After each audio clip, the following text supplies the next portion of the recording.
Democratic Congresswoman Katie Hill, member of the House Oversight Committee, joins me now. She was on the conference call with Speaker Pelosi. We appreciate you taking the time to talk to us now. Good evening, Congresswoman. Good evening. How are you? Good. Was there a bottom line to this call? Where are Democrats headed? The bottom line is that we take our constitutional obligation so incredibly seriously, and we're not going to be rushing to anything. What we know is that there were a number of troublesome findings in the Mueller report, and it's our job through the committees of jurisdiction to continue on with the investigations and to proceed with caution and move forward accordingly. Okay, let's break that down. First of all, you said we don't want to rush. Robert Mueller had 22 months, thousands of subpoenas, hundreds of witnesses. Doesn't sound like rushing to me.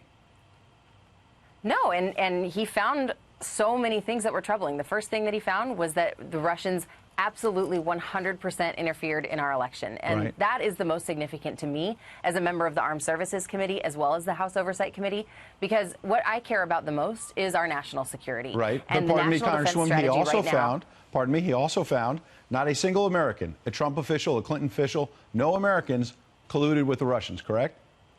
Well, collusion is not a legal term. That's one thing of note. And the other piece is that there was not again, I don't even know why we keep using this term collusion, but there was, maybe because because Adam Schiff for 2 years said he had evidence of collusion, right?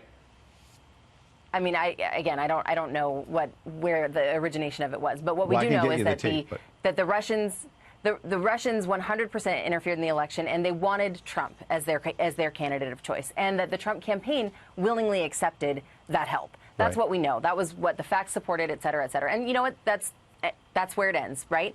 But the next piece is that there was this obstruction of justice component where Donald Trump 11 different times tried to interfere in the investigation in some way or another. And that is, again, that's fully supported. The reason that charges aren't being brought is because the Justice Department doesn't provide oversight on itself. It's a part of the executive branch, and it can't indict. I allowed you to lay all that out. So there were those 11 or so instances where where there were allegations he may have obstructed the investigation. But as you know, at the end of that, Robert Mueller said, I'm not going to exonerate him, but I'm not going to charge him. I can't suggest he can be charged. So how could you possibly impeach him? No, he didn't say, well, first of all, we're not suggesting impeachment right now. But the second is that he didn't say that he's not going to, he said he cannot charge him. He didn't say that he shouldn't be charged. He said that he, from his position within the Justice Department, cannot charge a sitting president. And therefore, he also said it's not clear president. that beyond a reasonable doubt he would have been convicted on such crimes. Here's the point. Your district is one, as you know better than I, that you flip to the Democratic column. It's sort of a bit of Trump country. What are people in your district saying? If Democrats do move forward with impeachment, aren't they going to be a little frustrated? Well, so my district, and this is actually something that I was relatively surprised by, is that my district really is supportive of us continuing on with the investigation. And I think it's because our district is very much rooted in service, in defense, in law enforcement, and in believing that the rule of law and the Constitution matters. So, you know, they believe fundamentally that we have a duty and an obligation to uphold the Constitution and to serve our country and to make sure that nobody in the highest levels of power is beholden in any way, shape, or form to another foreign entity, where the national defense strategy says that the Russians are our #1 enemy. They are the most dangerous enemy, according to the Pentagon. And so we've got to...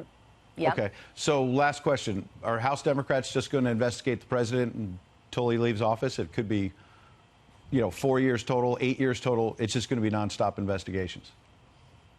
Well, no, I wouldn't say that. I would say that we're going to continue on with the investigations that have not been happening for 2 years. We've had 2 years of a president that has gone without any kind of oversight whatsoever.